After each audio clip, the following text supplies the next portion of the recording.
আসসালামু আলাইকুম ব্যারিস্টার হাসান। ওয়ালাইকুম আসসালাম। স্পাউস অথবা পার্টনার ভিসায় 180 ডেজ রুলস কি অ্যাপ্লিকেবল? এটি একটি ভেরি ইন্টারেস্টিং কোশ্চেন। এই ধরনের কোশ্চেন কিন্তু আমরা সবসময় ইনকোয়ারি পেয়ে থাকি।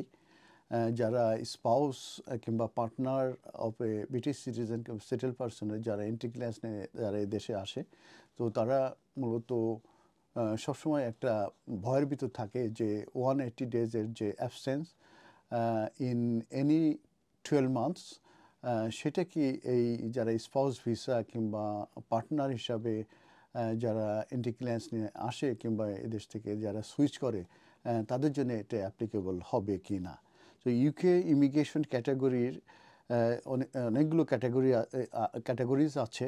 সেই ক্যাটাগরিজগুলোতে মূলত ইম্পোজ করা হয়েছে একটি রিকোয়ারমেন্ট, এবং সেটা হচ্ছে যে visa holder must not be outside the UK for more than 180 days in any 12-month period. তার মানে অনেকগুলো ক্যাটাগরির কিন্তু ভিসা আছে। সেই সব ক্যাটাগরির ভিসাতে মূলত বলা হয়েছে যারা ভিসা হোল্ডার আছে তারা in one go 180 days in 12 মান্থসে তারা ইউকের বাইরে থাকতে পারবে না। এবং সেই ক্ষেত্রে যে যদি তারা ইনডিফিনিট লিভ টু রিমেনের জন্য অ্যাপ্লিকেশন করতে চায়, তো গুড নিউজ হচ্ছে যে এই রুলটা does not apply to spouse or partners with visas issued under appendix FM। যারা অ্যাপেন্ডিক্স FM এর আন্ডারে এই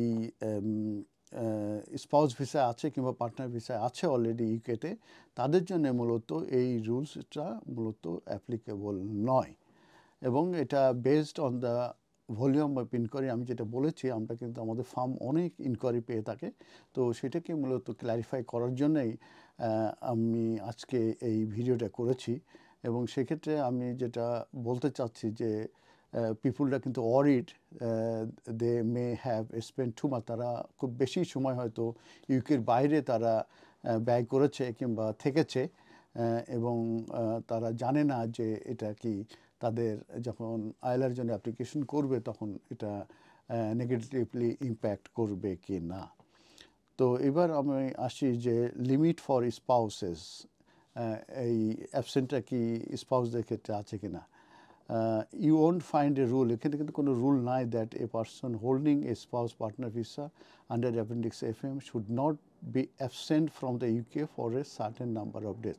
এটা কিন্তু যেহেতু আন্ডার অ্যাপেন্ডিক্স FM এর আন্ডারে মূলত যারা এই স্পাউস ভিসা আসে কিংবা পার্টনার ভিসা আসে, সেখানে কোনো কিছু উল্লেখ করা নাই যে তারা কতদিন ইউকের বাইরে থাকতে পারবে।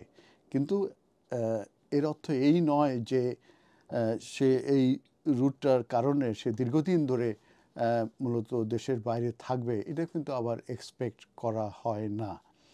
তো এটা নোটিং করতে হবে যে এই রুলটা ফর স্পাউসের পার্টনার আন্ডার অ্যাপেন্ডিক্স FM এবং আর্ম ফোর্সেস আর ডিফারেন্ট। এই 180 ডেজ মূলত তাদের জন্য অ্যাপ্লাই করে না। সেটা আরেকটা ক্যাটাগরি যেটা বলেছি অ্যাপেন্ডিক্স HM আর্ম ফোর্সেস, আর যেটা বললাম এই অ্যাপেন্ডিক্স FM, এদের জন্য মূলত এটা অ্যাপ্লাই করে না। তবে যখন এন্ট্রি ক্লিয়ারেন্সের জন্য অ্যাপ্লিকেশন করা হয় যে spouse of A British citizen কিংবা স্পাউস অফ এ সেটেল পার্সনের জন্য অ্যাজ এ পার্টনার অথবা অ্যাজ এ স্পাউস হিসাবে, তখন কিন্তু যে অ্যাপ্লিকেশনটা করা হয় আন্ডার অ্যাপেন্ডিক্স FM, তখন তাদেরকে মূলত যে গ্রান্টেড করা হয় initial period of permission to stay in the UK, এবং এটি সাধারণত 33 মান্থস দেওয়া হয়ে থাকে। তারা যদি অ্যাব্রোড থেকে অ্যাপ্লাই করে, দ্যাট মিনস এন্ট্রি ক্লিয়ারেন্সের জন্য লিভ টু এন্টারের জন্য অ্যাপ্লিকেশন করলে, আর 30 মান্থস মূলত তাদেরকে দেওয়া হয় যখন তারা ইন কান্ট্রি অ্যাপ্লিকেশন করে থাকে। তাই initial application will only be approved if the home office, initial application তখনই তারা গ্রান্ট করবে হোম অফিস যখন তারা স্যাটিসফাই হবে যে দ্য অ্যাপ্লিকেন্ট এবং দেয়ার পার্টনার তারা যে রিকোয়ারমেন্টস আছে সেটা তারা স্যাটিসফাই করতে পারছে, ইনক্লুডিং আরেকটি মানে ইম্পর্টেন্ট যে রিকোয়ারমেন্টস, সেটা হচ্ছে intending to live together permanently in the UK. এইটা স্যাটিসফাই হওয়ার পরিপ্রেক্ষিতে কিন্তু তাদের অ্যাপ্লিকেশনটাকে গ্রান্ট হয়ে থাকে। তো এই ক্ষেত্রে আমি যেটা বলবো যে যারাই দেশের বাইরে যাবে তারা কিন্তু লিমিট নাই, যেটা মূলত ওই অ্যাপেন্ডিক্স FM এর আন্ডারে যারা পার্টনার এবং স্পাউসদের ক্ষেত্রে আমি স্পেসিফিক্যালি বলছি দুটো ক্যাটাগরিতে। একটা ক্যাটাগরি দুইটা ফর্মে যেটা বলছি, তো তারা মূলত লিমিট নাই, কিন্তু যখন তারা ILR-এর জন্য অ্যাপ্লিকেশন করতে যাবে তখন কিন্তু তারা দেখবে যে তারা যেহেতু ইনিশিয়াল অ্যাপ্লিকেশন গ্রান্ট হয়েছিল যে তারা ইন্টেনশন টু লিভ টুগেদার আর সেটেল ইন দ্য UK, সেটা কি তারা মেনটেন করেছে কি না, এবং তারা তাদের যে 33 মান্থস কিংবা 30 মান্থসের যে ভিসাটা, সেটার বেশিরভাগ সময় এদেশে থাকা এবং তাদের কোনো রিজন থাকার পরিপ্রেক্ষিতে তারা থাকতে পারবে, সেই রিজনিংটা তাদেরকে অবশ্যই দিতে হবে। তা নাহলে তারা যদি অনেক বেশি সময় ধরে থাকে এবং সে যদি মনে হয় যে তাদের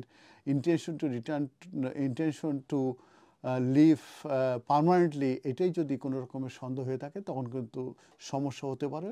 কিন্তু রুলসে কিন্তু কোনো দিনের কথা উল্লেখ নাই, কিন্তু আপনারা এই জিনিসটা খেয়াল রাখবেন যে ইন্টেনশন টু